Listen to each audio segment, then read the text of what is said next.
40 ವರ್ಷದಿಂದ ಬರ್ತಿದ್ದ ಆ ಹಣ ಬಂದಾಗಿದೆ.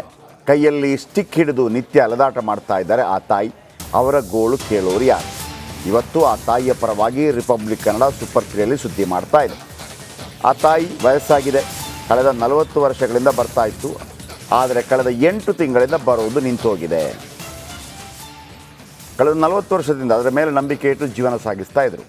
40 ವರ್ಷದಿಂದ ಬರ್ತಾ ಇದ್ದಂಥ ಪೆನ್ಷನ್ ಹಣ ಕಳೆದ 8 ತಿಂಗಳಿಂದ ಬರ್ತಾ ಇಲ್ಲ. ಏನು ಮಾಡಬೇಕು ಈ ತಾಯಿ? ಯಾರು ಡಿಸೈಡ್ ಮಾಡ್ತಾರೆ ಅದನ್ನು ಕ್ಯಾನ್ಸಲ್ ಮಾಡೋದು? ಇದೇ ರೇಷನ್ ಕಾರ್ಡ್ ಥರ ಅಲ್ವಾ? ಇವತ್ತು ರೇಷನ್ ಕಾರ್ಡ್ ಅಂಗಡಿ ಮುಂಭಾಗದಲ್ಲಿ ಎಷ್ಟು ಜನ ನಿಂತಿದ್ದಾರೆ? ಯಾಕೆ ಒಂದು ಗೊತ್ತು ಗುರಿ ಇಲ್ಲದ ಸರ್ಕಾರ ಇಂಥ ಕಚ್ಚಡ ಕೆಲಸ ಮಾಡುತ್ತೆ? ಯಾರು ಅಕ್ರಮವಾಗಿ ಮಾಡಿದ್ದಾರೆ ತೆಗೆದು ಬಿಸಾಕಿ, ನಾವು ಬೇಡ ಅಂತ ಹೇಳ್ತಾ ಇಲ್ಲ. ಹಾಗೇನೇ ಕಳೆದ 8 ತಿಂಗಳಿಂದ ಈ ತಾಯಿಯ ಗೋಳು ಕೇಳೋರು ಯಾರೂ ಇಲ್ವಾ? ಬನ್ನಿ, ಏನು ಸುದ್ದಿ ಅಂತಂದರೆ, ಇವರು ಶಾರದಮ್ಮ ಆ ದುಡ್ಡಲ್ಲಿ ಹೇಗೂ ಜೀವನ ನಡೆಸ್ಕೊಂಡು ಹೋಗ್ತಾಯಿದ್ರು. 40 ವರ್ಷದಿಂದ ಅದು ನಡೀತಾ ಇತ್ತು. 8 ತಿಂಗಳಿಂದ ಆ ಹಣ ಬರದೆ ಕಂಗಾಲಾಗಿ ಬಿಟ್ಟಿದ್ದಾರೆ. ಹಾಗಾದರೆ ಸರ್ಕಾರದ ಖಜಾನೆ ಖಾಲಿ ಆಯಿತಾ? ಅಷ್ಟಕ್ಕೂ ಬರ್ತಿದ್ದ ಹಣ ಸಡನ್ನಾಗಿ ಬಂದ್ ಆಗಿದ್ದಾದರೂ ಹೇಗೆ? ಯಾವ ಕಾರಣಗಳನ್ನಿಟ್ಟುಕೊಂಡು ಬಂದ್ ಮಾಡಿದ್ದಾರೆ? ಈ ತಾಯಿ ನಮ್ಮ ಜೊತೆ ಇದ್ದಾರೆ, ಯಾಕೆ ಬಂದಾಗ್ತಾ ಇದೆ? ಇವತ್ತು ದೊಡ್ಡ ಮಟ್ಟದಲ್ಲಿ ಆ ಧ್ವನಿ ಇಲ್ಲದ ತಾಯಿಗೆ ಧ್ವನಿ ಆಗ್ತಾ ಇದೆ ರಿಪಬ್ಲಿಕ್ ಕನ್ನಡ. ಈ ಸ್ಟೋರಿ ನೋಡಿ.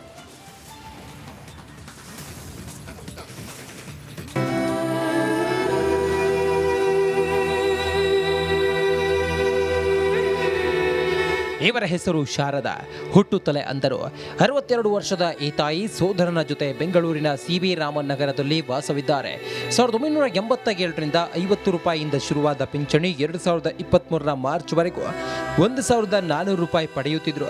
ಇದೀಗ ಕಳೆದ 8 ತಿಂಗಳಿನಿಂದ ಪೆನ್ಷನ್ ನಿಂತು ಬಿಟ್ಟಿದ್ದು ಶಾರದಮ್ಮ ಕಂಗಾಲಾಗಿದ್ದಾರೆ. 8 ತಿಂಗಳಿಂದ ಕೆಂಗೇರಿ ತಾಲೂಕು ಕಚೇರಿಗೆ ಅಲೆದು ರೋಸಿ ಹೋಗಿದ್ದಾರೆ. ಸಂಬಂಧಪಟ್ಟವರನ್ನ ಕೇಳಿದ್ರೆ ಟೆಕ್ನಿಕಲ್ ಪ್ರಾಬ್ಲಮ್ ಇದೆ ಅಂತ ಹೇಳ್ತಿದ್ದಾರೆ. 1400 ರೂಪಾಯಿ ಬರಬೇಕು. 8 ತಿಂಗಳಿಂದ ಸ್ಟಾಪ್ ಆಗಿದೆ. ಈಗ ಬೆಂಗಳೂರು ತಾಲೂಕು ಆಫೀಸ್ ಅಂದರೆ ಕೆಂಗೇರಿ ತಾಲೂಕು ಆಫೀಸಿಗೆ ಬಂದಿದ್ದೀವಿ. ಅಲ್ಲಿ ಕೇಳಬೇಕು. ಅವರು ರೇಷನ್ ಕಾರ್ಡ್ ಕೇಳ್ತಾರೆ. ರೇಷನ್ ಕಾರ್ಡ್ ಮಾಡ್ಸೋಕ್ಕೆ ಹೋದರೆ ಎಲ್ಲ ಕಡೆಯೂ ಬೆಂಗಳೂರು ಒಂದು ಹೋಗಿ ಅಂತಾರೆ. ಬೆಂಗಳೂರು ಒಂದಿಗೆ ಹೋದರೆ ಯಾವಾಗ ನೋಡಿದ್ರು ಸ್ವಿಚ್ ಆಫ್ ಬರುತ್ತೆ. ಹಾಗಾಗಿ ರೇಷನ್ ಕಾರ್ಡು ಇಲ್ಲ, ಇವು ನಮಗೆ ಪೆನ್ಷನ್ ಕೊಡ್ತಾ ಇಲ್ಲ. ಕರೆಕ್ಟ್, ನಾನು ಏನು ಹೇಳೋಕ್ಕಾಗಲ್ಲ. ಕೊಡಬೇಕು, ನಮ್ಮಂಥವರಿಗೆ ಯಾವ ಕಂಡೀಷನ್ನು ಹಾಕ್ದೇನೆ ಡೈರೆಕ್ಟಾಗಿ ಕೊಡಬೇಕು ಅಂತ ನಾನು ಕೇಳ್ಕೊಳ್ತೀನಿ. ಯಾಕೆಂದ್ರೆ ನಮ್ಮದು ಪ್ರೂಫ್ ಕರೆಕ್ಟಾಗಿದೆ. ಡಾಕ್ಟರ್ ಸರ್ಟಿಫಿಕೇಟ್ ಇದೆ, UDID ಕಾರ್ಡು ಸೆಂಟ್ರಲ್ ಗೌರ್ಮೆಂಟದ್ದು ಇದೆ, ಎಲ್ಲ ರೆಕಾರ್ಡ್ಸು ಇದೆ. ಶಾರದಾ ಜೊತೆ ಇರೋ ಇವರ ಹೆಸರು ಕವಿತಾ ಅಂತ. ಕೆಂಗೇರಿ ನಿವಾಸಿಯಾಗಿರೋ ಇವರಿಗೂ ಕೂಡ 4 ತಿಂಗಳಿಂದ ವಿಶೇಷ ಚೇತನ ಪಿಂಚಣಿ ಬಂದಾಗಿಬಿಟ್ಟಿದೆ. ಇನ್ನು BPL APL ಕಾರ್ಡ್ ಕ್ಯಾನ್ಸಲ್ ಆಗಿ ಬಡವರು ಪರದಾಡ್ತಿದ್ರೆ ಇತ್ತ ವಿಶೇಷ ಚೇತನರ ಪಿಂಚಣಿಗೂ ಕತ್ತರಿ ಹಾಕಿದ್ರ ಅನ್ನೋ ಅನುಮಾನ ಶುರುವಾಗಿದೆ. ಏನು ಉದ್ಯೋಗ ಇಲ್ಲ ಸರ್, ನಾವು ಇದರಲ್ಲೇ ಜೀವನ ಮಾಡೋರು. ಅದರಿಂದ ನಮಗೆ ಇದನ್ನು ಕರೆಕ್ಟಾಗಿ ಅವರು ಕೊಟ್ಟರೆ ಒಳ್ಳೆಯದು. ಪೆನ್ಷನ್ ಎಲ್ಲ ಕಡೆನೂ 3000 ಇದ್ಮೇಲೆ ಕೊಡ್ತಾ ಇದ್ದಾರೆ. ಇಲ್ಲಿ 1400 ರೂಪಾಯಿ ಕೊಡೋಕ್ಕೆ ನಮಗೆ ತೊಂದರೆ ಮಾಡ್ತಾ ಇದ್ದಾರೆ. ಏನೇ ಆಗಲಿ, ತಿಂಗಳಿಗೆ ಬರೋ ಪಿಂಚಣಿಯಲ್ಲಿ ಹೊಟ್ಟೆ ತುಂಬಿಸಿಕೊಳ್ತಿದ್ದ ವಿಶೇಷ ಚೇತನರು ಇದೀಗ ಕಂಗಾಲಾಗಿ ಬಿಟ್ಟಿದ್ದಾರೆ. ಸೂಪರ್ 3 ಬಳಿ ಬಂದು ಸರ್ ನ್ಯಾಯ ಕೊಡಿಸಿ ಅಂತ ಕೇಳ್ತಿದ್ದಾರೆ. ಇವರಿಗೆ ಪಿಂಚಣಿ ಮಾಡಿಕೊಡೋವರೆಗೂ ನಾವು ಮಾತ್ರ ಬಿಡಲ್ಲ, ಇದು ನಮ್ಮ ಶಪಥ. ವೀರೇಶ್, ರಿಪಬ್ಲಿಕ್ ಕನ್ನಡ, ಬೆಂಗಳೂರು. ನೋಡಿ, ಈ ತಾಯಂದ್ರ ಮಕ್ಕಳು ಮತ್ತೊಬ್ಬರು ವೆಲ್ ಸೆಟಲ್ಡ್ ಆಗಿರ್ಬೋದು. ಸೊ ವಾಟ್ ಅವರ ಮಕ್ಕಳು ಇಂಜಿನಿಯರ್ ಆಗಿರಲಿ, ಡಾಕ್ಟರ್ ಆಗಿರಲಿ, ಸೊ ವಾಟ್? ಪ್ರತಿಯೊಬ್ಬರಿಗೂ ಕೂಡ ಇವತ್ತಿನ ಮಹಿಳೆಯರನ್ನು ಕೇಳಿ ಅಥವಾ ಯಾರನ್ನೇ ಕೇಳಿ, ಪುರುಷರನ್ನು ಮಹಿಳೆಯ ಒಂದು ಸ್ವಾವಲಂಬಿ ಬದುಕು ಅಂತಿರುತ್ತೆ ನಂದು. ಯಾಕಂದರೆ ಪ್ರತಿಯೊಂದಕ್ಕೂ ಕೂಡ ಒಂದು 10 ರೂಪಾಯಿ 20 ರೂಪಾಯಿ ಮಗನನ್ನೇ ಕೇಳಬೇಕು. ಮಗನಿಗೆ ಸೊಸೆ ಕಿರಿಕಿರಿ, ಆಮೇಲೆ ಸೊಸೆ ನೆಕ್ಸ್ಟ್ ಅಜ್ಜಿ ಆದಾಗ ಆಕೆ ಸೊಸೆ ಆಕೆ ಕಿರಿಕಿರಿ, ಇದೆಲ್ಲ ಇದ್ದೇ ಇರುತ್ತೆ. ಸ್ವಾವಲಂಬಿ ಆಗಿದ್ದರೆ ಇವರಿಗೆ ನೋಡಿ ಬರ್ತಿರೋದು 1400 ರೂಪಾಯಿ. 62 ವರ್ಷ, CV ರಾಮನ್ ನಗರ. ಆಮೇಲೆ ಕವಿತಾ, ಅವರಿಗೆ ಕಳೆದ 4 ತಿಂಗಳಿಂದ ವಿಶೇಷ ಚೇತನ ಪಿಂಚಣಿ ಸಿಗ್ತಾ ಇಲ್ಲ. ಇವ್ರು ಪಾಪ ಬಂದು ನಮ್ಮ ಆಫೀಸಿಗೆ ಬಂದು ಹಿಂಗೆ ಆಗಿದೆ ಸರ್ ಅಂತ ಕೇಳಿಸ್ಕೊಂಡ್ರು. ಆಮೇಲೆ ನೋಡಿ ಎಷ್ಟು ಆ ದುಡ್ಡನ್ನು ಜತನ ನೋಡಿ ಎಷ್ಟು ಲಕ್ಷಣ ಇದ್ದಾರೆ ಅವರು. ಲಕ್ಷಣ ಇದ್ದಾರೆ. ಲಕ್ಷಣ ಅಲಕ್ಷಣ, ಲಕ್ಷಣ ಇದೆ ಲಕ್ಷಣ ಇಲ್ಲ ಅನ್ನೋ ವಿಚಾರ ಅಲ್ಲ ನಾನು ಹೇಳಿದ್ದು. ಲಕ್ಷಣ ಅಂತಂದರೆ ಚೆನ್ನಾಗಿ ಕಾಣ್ತಾ ಇದ್ದಾರೆ ಲಕ್ಷಣ ಅಂತಲ್ಲ. ಒಂದು ಯಾವುದೇ ವ್ಯಕ್ತಿ ಆಗಿಲ್ಲ ಅವ್ರು ಹೇಗೆ ಇರೋದು ನೀಟಾಗಿ ಬಟ್ಟೆ ಗಿಟ್ಟೆ ಹಾಕ್ಕೊಂಡು ನಮ್ಮನ್ನು ತಾವು ತುಂಬ ಪ್ರೀತಿಸ್ಕೊಂಡು ಇರ್ತಾರಲ್ಲ ಅವರನ್ನು ನೋಡೋಕೆ ಒಂದು ಖುಷಿ ಆಗುತ್ತೆ. ಒಟ್ಟಾರೆ ಬಂದಾಗ ನಮಗೆ ಕೂಡ ಯಾಕೆ ಹಿಂಗೆ ಬಂದಿದ್ದೀರಿ ಅಂತ ಅನಿಸುತ್ತೆ. ನಮಗೊಂದು ನಮ್ಮನ್ನು ನಾವು ಕ್ಲೀನ್ ಇಟ್ಕೊಳ್ಳೋಕ್ಕೆ ರೆಡಿಯಾಗಿ ಬರೋದಕ್ಕೆ ಏನು ತೊಂದರೆ ಇಲ್ವಲ್ಲ.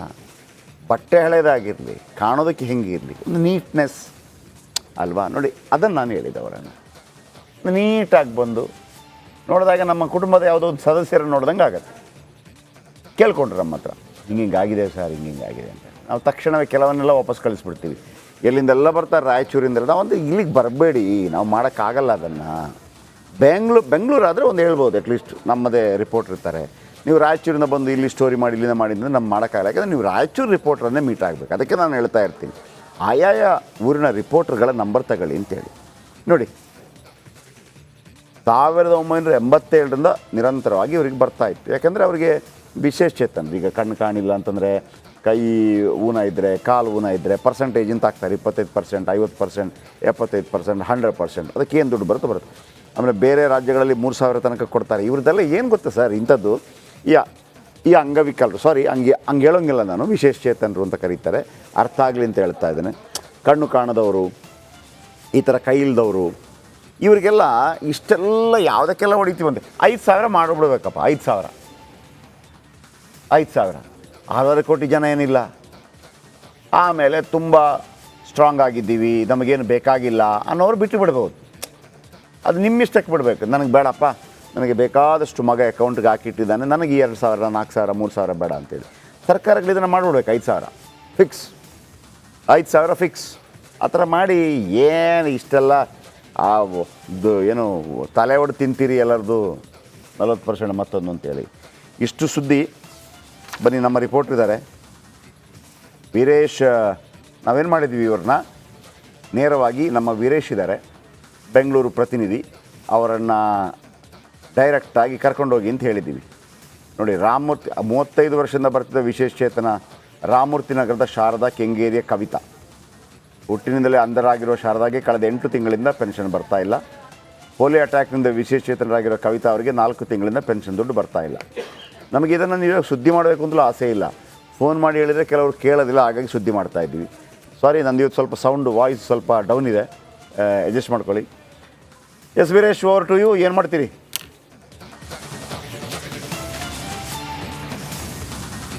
ಜಯಪ್ರಕಾಶ್ ಶೆಟ್ಟಿ, ಈಗ ಶಾರದಾ ಮೇಡಮ್ ಮತ್ತು ಕವಿತಾ ಮೇಡಮ್ ಈಗ ಕೆಂಗೇರಿಯ ನಾಡ ಕಚೇರಿ ಅಂದರೆ ತಾಲೂಕು ತಹಶೀಲ್ದಾರ್ ಕಾರ್ಯಾಲಯಕ್ಕೆ ಕರೆದುಕೊಂಡು ಬಂದು ತಹಶೀಲ್ದಾರ್ಗೆ ಮಾತಾಡಿಸಿ ಅವ್ರನ್ನ ಕುಂದುಕೊರತೆ ಅಂದರೆ ಯಾಕೆ ಪೆನ್ಷನ್ ಬರ್ತಿಲ್ಲ ಎಂಬುದು ಸ್ಪಷ್ಟವಾಗಿ ತಿಳಿಸಿದ್ವಿ. ಆದರೆ ಈಗ ಇಲ್ಲಿನ ತಹಶೀಲ್ದಾರ್ ಉತ್ತಮವಾಗಿ ಸ್ಪಂದನೆ ಮಾಡಿದ್ದಾರೆ. ಇದೀಗ ಹೊಸದಾಗಿ ಪೆನ್ಷನ್ ಮಾಡಿಕೊಡಲು ಈಗ ಅವರು ಭರವಸೆ ನೀಡಿದ್ದಾರೆ. ಇನ್ನು 2 ದಿನಗಳಲ್ಲಿ ಈಗ ಹೊಸದಾಗಿ ಇವ್ರಿಗೆ ಪೆನ್ಷನ್ ಸಿಗುತ್ತೆ.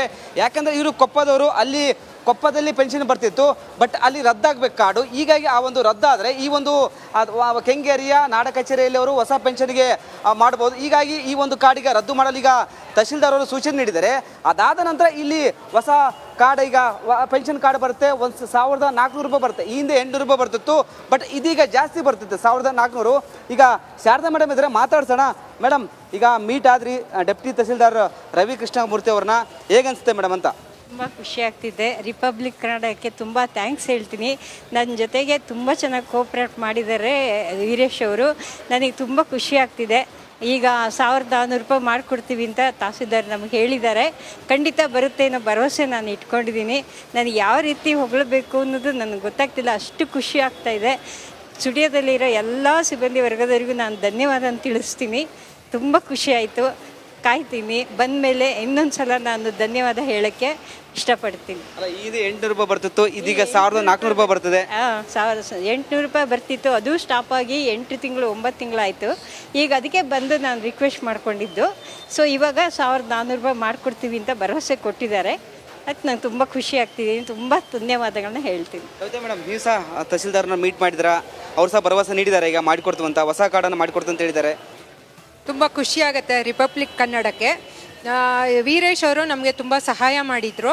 ಅವರು ರವಿ ಸರ್ ಹೇಳ್ತಾ ಇದ್ದಾರೆ, ನಮ್ಮ ಹತ್ರ ಎಲ್ಲ ಡಾಕ್ಯುಮೆಂಟ್ ಇಸ್ಕೊಂಡು ಈಗ ಅಲ್ಲಿ ರದ್ದಾದ ಮೇಲೆ ಇದೆಲ್ಲ ಮಾಡಿಸ್ಕೊಡ್ತೀನಿ ಅಂತ ಹೇಳಿ ನಮ್ಮ ಹತ್ರ ಎಲ್ಲ ಡಾಕ್ಯುಮೆಂಟ್ ತೊಗೊಂಡಿದ್ದಾರೆ. ಇದ್ರ ಒಳ್ಳೆ ರಿಪಬ್ಲಿಕ್ ಡೇಯಿಂದ ನಮಗೆ ತುಂಬ ಹೆಲ್ಪ್ ಆಗಿದೆ. ಒಳ್ಳೆ